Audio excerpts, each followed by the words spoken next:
What is up, guys? It's the Sound Alchemist, part of One Mind Syndicate, and today I'm here with Gershwan. And guess what? We're going to be answering more questions in another episode of For the Greater.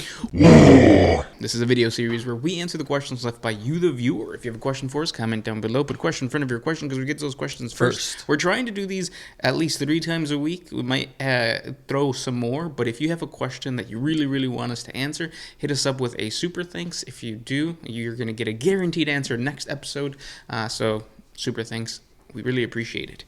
And that's where the question comes from, Dragon Punch 903. I got it here. Go ahead. What Xenos do you think should be made into a horror movie? I think the Lictor would work.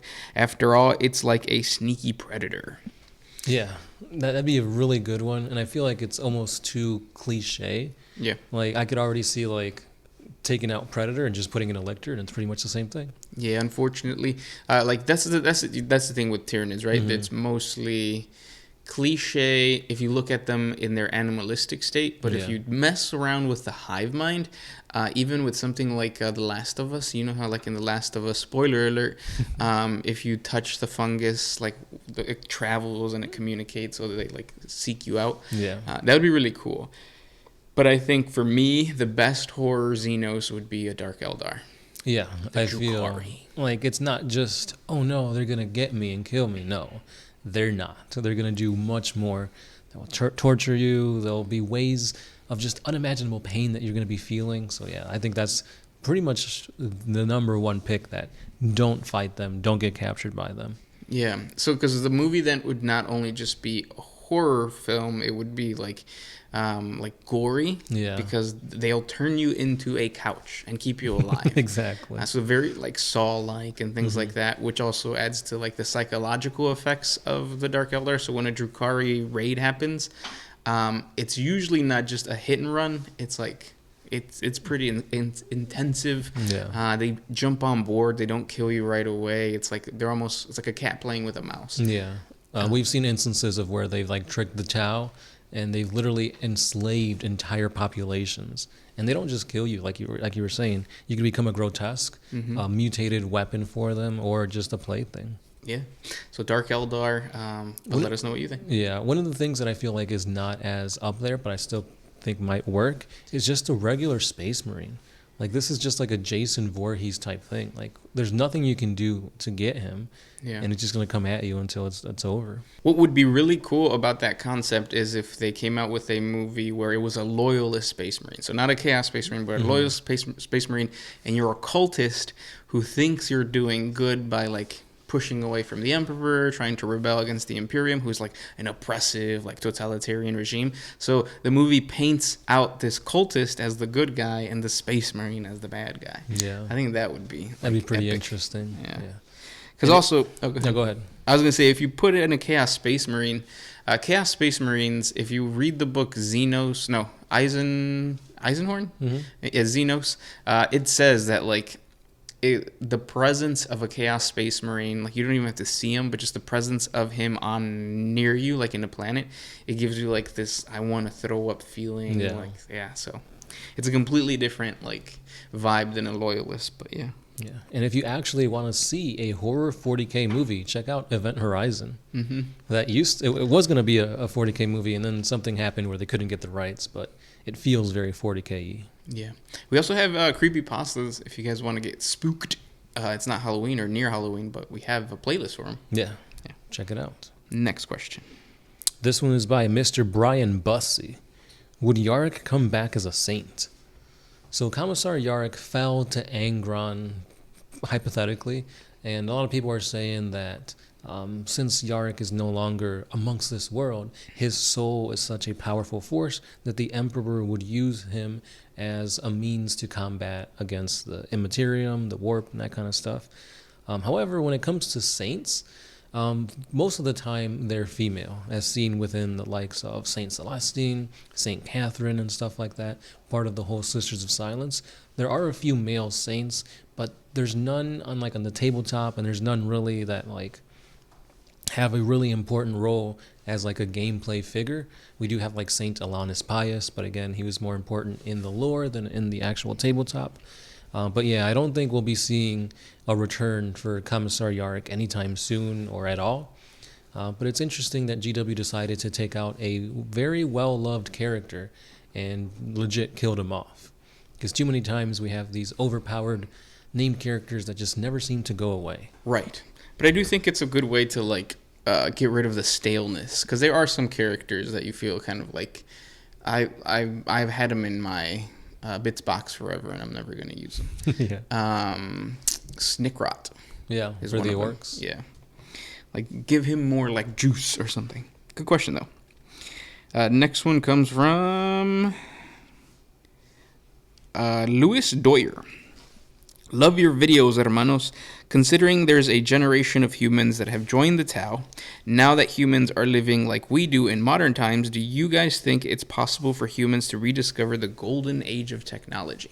So if there was Guayvesa that kind of were part of a feudal world, and then they progressed to like our modern technology with like cell phones and satellites and things like that. I think that's what you mean. Yeah, that's kind of what I got out of it. Especially if they're part of the Tau, I don't think they'll be able to progress to that extent. Because obviously the ethereals are kind of going to put that down quick and fast. Yeah, and you also have to remember that like as a society or a culture progresses, it's like if you grab humans and you put them on Mars, it wasn't like they created another Earth. They created another like Mars with the Adeptus Mechanicus and like freaks of nature that are mostly like robots and not even human.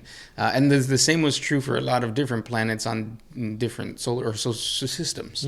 And that's what the Emperor discovered during the Great Crusade, that like humanity changed so much. They didn't have another golden age despite having STCs. Yeah. Some of them even mutated to become or what are the dwarf? The squats. The squats, yeah, the Voltan. The Voltan, and then Beastmen, and then Ogryn, Ratlings.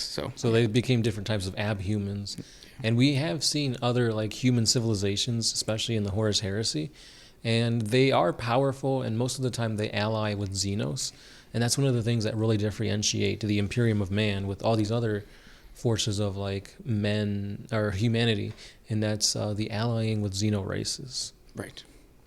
Bad. Good question, though. Next one. This one is by Casey Baldwell. A Freeblade Titan is described as being piloted by only the Princeps and engaging in multiple battles, in multiple locations in time. But doesn't a Titan require other crew members, like the Moderus, the onboard tech priests, etc.? How do they make it between theaters of battle, engage in combat at full capacity? Well, a knight is smaller than a titan. A titan and a knight are not like the same. They're within the same branch, I think. I guess you could call it that. But not even that, because yes, it could just be one princeps pilot. Like there's no need for multiple. But then at the same time, they do need like help. Yeah, there's no way that a single person can maintain arm, fuel, and get everything ready, at least in a timely manner. And that's why a Freeblade usually like allies with like a rogue trader who has a ton of money and resources to be like, yeah, I'll get you some AdMech dudes or whatever they're called. But yeah, and it's almost like in Game of Thrones where like you would see the parties of like knights, or not knights, but it would be like one knight and then all of his squires and things like that. Yeah, it's definitely like that. That's why they're called knights, because it's that same concept. Yeah. And yeah, you are correct. It takes a ton of people to man Titans. Because it takes a village to raise a Freeblade. Not a child. Next question comes from the big one. How come whenever I'm at the community pool and I accidentally drop my towel and expose my junk, I get kicked out? It was an accident, I swear. Well, big one, we've learned a lot from you from previous questions. So right off the bat, you don't have a community pool. It's just the pond. That's public, so you going there and exposing your junk is public indecency, and that's why you're getting in trouble. Yes. You won't fool us this time. Yeah, not this time. And then last question, you got one? Will we ever see in the next couple editions maybe a major offensive by or against the Tyranid hive fleets? Yeah, chances are, and rumor has it, that the next edition will feature the Dark Angels against the Tyranids as like the box set. Where 8th edition had the Necrons and the Space Marines, this one's going to have Space Marines and Tyranids yet again. One day, hopefully, we'll get Xenos versus Xenos. I feel like we won't ever see that just because Space Marines are so popular.